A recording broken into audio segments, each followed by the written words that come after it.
Hello, magandang umaga, tanghali, hapon, gabi. Okay? With the elements of fire, the Aries sign. Okay?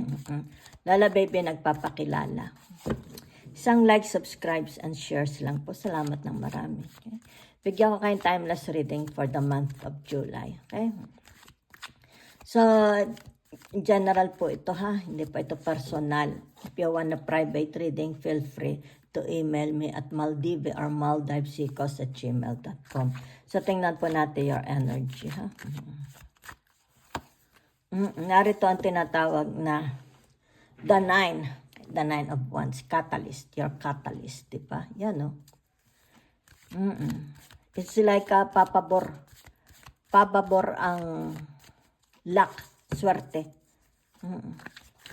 Papabor ba ang swerte sa inyo? Take energy lang yan. Ha? Tingnan natin. Ayan o. Kita ninyo. Papabor o. Yan o. It's like you will know something. Okay? Maybe a result, an outcome. Yan o. Kita ninyo. Diba? So it has something to do kung sino man ito. Yan. Diba? It's like sino ito. Maybe sabihin natin kakompetensya mo, kung ano man ang iyong business sa tao na ito. Okay? Yan. Kasi merong messenger. It's like email, a formal letter, di ba?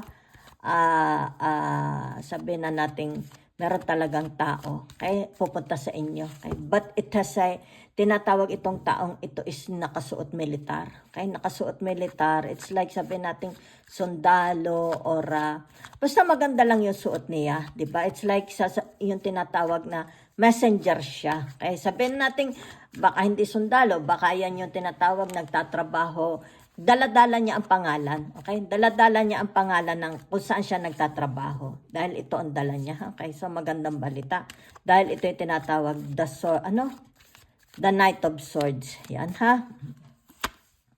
So ibig sabihin nito haharap kayo ha. Haharap kayo. Okay? Yan. That's between you and them and nakikita ko for you. Okay? So may makikipag-usap. Yan ang nakikita ko sa inyo ha. Manifesting na ito. Yan. Magandang balita. Okay? Magandang balita. Ayan, okay. Kita nyo. Magandang balita. Okay? Narito ang tinatawag na the Four of Pentacles. Yan ha. So, teka muna ha. Sandali lang. Maybe it has something to do about what you are doing. Diba? Okay? Yan. Baka merong makikipag-partner sa inyo, 'di ba? Kasi may darating 'di ba? It's like tinatawag na siguro ay they are very very convinced kay baka gusto yung iyong halimbawa sabihin na nating masyado silang na-attract sa CV mo. Maybe you are applying for a job, na-attract sila, very attracted sila sa CV mo, 'di ba? Sa iyong tinatawag sulat, 'di ba? About your intelligence. Kaya may dadating maganda. Okay, maganda. It's like merong pag-uusap na mangyayari. O yung tinatawag na baka ito'y kasunduan, gagawa na ng kasunduan. Pumalo na sa tinatawag na the 2, 4, 6, the 8 of Pentacles. Yan ha. So ibig sabihin nito, yung tinatawag na the outcome, the result. Yan o. So ang nakikita ko dito, there is from a group of people, an outcome, a result, a good result, provision, abundance, luck, di ba? Yan, no? Dala-dala nito. Dahil lumabas na ang tinatawag na the Four of Pentacles, di ba? To the 8 of Pentacles. Yan, ha?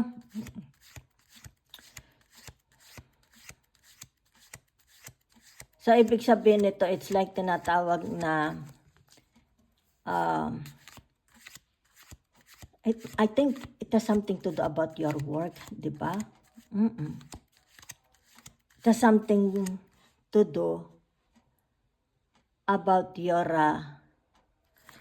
maybe it's, sabihin natin, your advocation. It's more about your intelligence, di ba? Kasi napahanga mo, di ba? Okay? So, ibig sabihin nito yung tinatawag action. You'll be back in, tinatawag balik action ka na, di ba? Okay. So, meron ditong, sandali lang, ano gaari ha? Antay mo na ha, sino gaaring ililibing na ari? Disease. Okay? Oo. So, kung sino man ito ha? Ibig sabihin nito, it's like kapamilya sa Santa Maria po. Meron ditong kapamilya. Sandali lang ha. So, ito'y dito. Okay? It's like there is a messenger, a balita darating sa inyo. And it has something to do about pagpanaw. Maari ito'y anak, kapatid, kaibigan, di ba? Pakakasama sa trabaho. Kilala ninyo, di ba? Yan o, pagpanaw. So, ibig sabihin nito yung tinatawag na, this is a time. It's like condolence, di ba? Death wish, di ba? It's like sasabihin na natin, ito ang laman. It's about tinatawag na nakikidalamhati. Yan ha, okay. Nakikidalam. It's like nakikita dito yung tinatawag the sincerity of this yan oh. Tinatawag na sulat, di ba? Okay. So, sandali lang ha. Ano ang tinatawag to? 4, 6, 8. The 8 of Pentacles. So, ibig sabihin ito, nagkaroon na ng tinatawag na the final, yung final na ito. Okay? Huling hantungan. Okay? So, huling hantungan. Nasa huling hantungan na siya. Okay? Dumating na siya sa tinatawag huling hantungan. Okay? It's like makikipagniig na siya sa tinatawag Panginoong Diyos, 'di ba? Yan. Yan, it's like haharap na siya sa Panginoong Diyos. Yan ha. Okay. So naririto yung tinatawag na the intention, the sincere intention, okay? Pakikidalamhati. Maganda. So ano ito? Yan, trabay. Meron dito ha. So, ito yung tinatawag ibang energy. Okay? So, anong ibig sabihin nito? Okay? Yan, merong number 34. Significant ba itong number 34 nito? So, meron itong tinatawag, it's like properties. Diba? Do you have properties na i-utilize? Diba? Yan, oh. Yan, it's like sabihin na natin it has something to do about your work. Diba? So, ibig sabihin nito, yung tinatawag na dito na siya. Kaya magkakaroon ng provision. Hard work pays off. Yan na, pay off. Hard work, pay off. Yan na.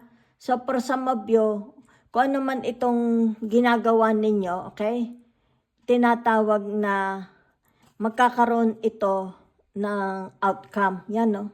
Diba? Okay? It's like mahahayag, mapapublicize, ma-announce, di ba?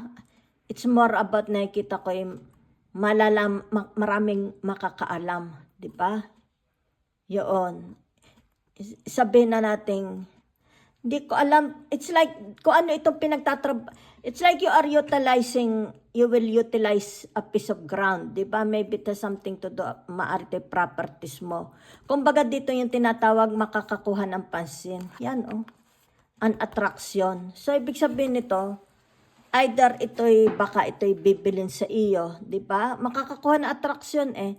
So, maaring magtatawaran, di ba? Kung magkano ang, sabihin na natin ay papasok dito. Kasi narito ang tinatawag na interested, baka ito interested buyers, di ba? Yaan. So, ibig sabihin nito, maaari ito magkakapresyuhan, di ba? Kung magkakasundo sila sa tinatawag na presyo, di ba? Yun ang nakikita ko. So, sandali lang ha. Ano itong 9 of bereavement? Ito na nga, oh, di ba? The 9 of, ito, okay?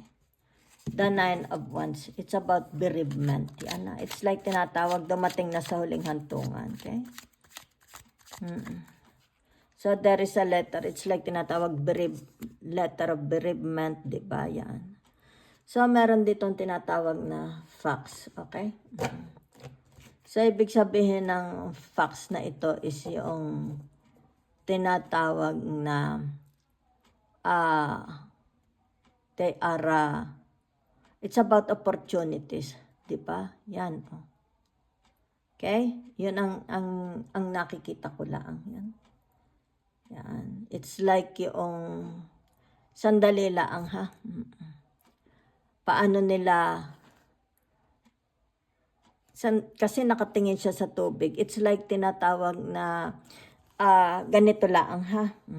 Yung, hindi niya, siguro blurred, hindi niya fully makita yung kanyang tinatawag na reflection, di ba, sa tubig. So, maybe it has something to do about problems that it needs, okay, an attention, di ba, okay? Yun lang ang nakikita ko. Maybe a problem needs an attention, maybe health, maybe it has something to do about health, di ba, okay? Sandali, saan ko ga ito, okay? Tinatawag na the facts, di ba? So, dito, either dito, okay? Yan. So, meaning to say, tinatawag na, sandali ha? There is a, sabihin na natin, hunting, okay? A hunter. Sandali, tinuhuli ko lang ha? Dahil ito'y mataas na. Okay? Mataas na ito. 14 and 8. Okay? 14 and 9. Diba? So, baka ito is, sandali. At sandali ha, i-confirm ko, nagtatagal ako eh.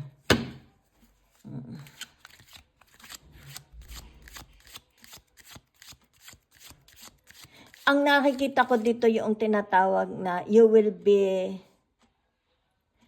at sandali ha, you will be, halimbawa haharap ka, no? Kasi ito at dito ko nang nakita. You will, ilalagay ka sa gitna, di ba? Tapos narito na yung tinatawag, it's like judges, mga tao, di ba? Kumbaga dito yung tinatawag judgment. I-judge na nila ikaw. Okay? It's about judging you. Halimbawa sabihin natin, they will judge your attitude. Okay? You as a person, it's about judgment. Kaya yan, oh. Kaya siguro lumabas ito, di ba? Kasi ito yung tinatawag the final, okay? Kahantungan. Yung tinatawag huling hantungan. What's the verdict? The judgment. Yan ha, kaya dito ko siya nakita sa 9 of Wands. Dito sa number 14, the facts, okay? The final judgment. Ay, hindi ko alam ha, okay? Siguro sabihin na natin the judgment, how they judge you when you were still alive, or how they, yun lang nakikita ko. Kasi meron ditong, it's like, okay, tinatawag na how they see you, diba? How they will judge you. It's like sabihin na natin, may magsasalita dito, this person when he was still alive, diba? Kaya narito, yan, tumabi ha. Kasi naman yan, maaring hindi naman kayo yan, maaring iba, diba?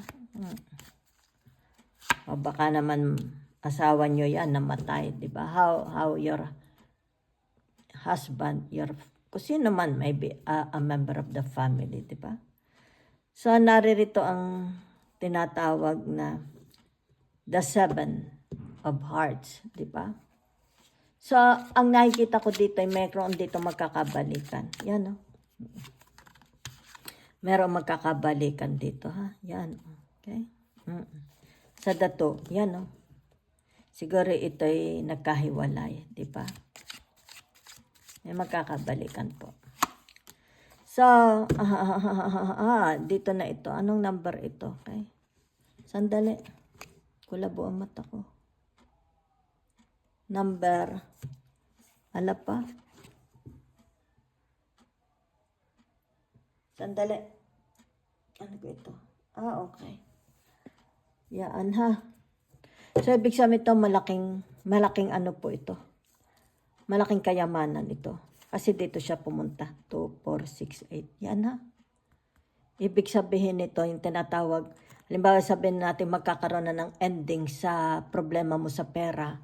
Endings problema mo sa, halimbawa kung may utang ka. Endings, halimbawa may mga taong, halimbawa kakompromiso mo, 'di ba? Matatapos na yung kompromiso mo sa ibang tao, yung ibang it's like tinatawag usapan, kung ito'y baranggayan, Supreme Court, kung ito man investigation, matatapos na, okay? Kung ito man it has something to do about ano tawag dito? Halimbawa annulment, a marriage, 'di ba? Tapos na, 'yan oh. It's about abundance. So, kaya pala lumabas ito. It's tinatawag the judgment, okay? The verdict, di ba? It's like the verdict, the judgment, okay? So, siguro ito, kung ito na may hindi disease, kasi nakalagay disease, maybe tinatawag na your sufferings will be ended. So, it's more about harvesting na, di ba? Yan. Kaya dito kita mo. Yan, ha? So, nakikita ko dito yung tinatawag na yan, meron lang dito. It's like mabubuhay na pag-ibig. Okay? Maaari mag-asawa, whatever, di ba? So, ito yung tinatawag provision, harvest, di ba? Maybe in the form of tao, documents, materials, di ba? Okay? Financial, yan. Dito, ha? Thank you very much.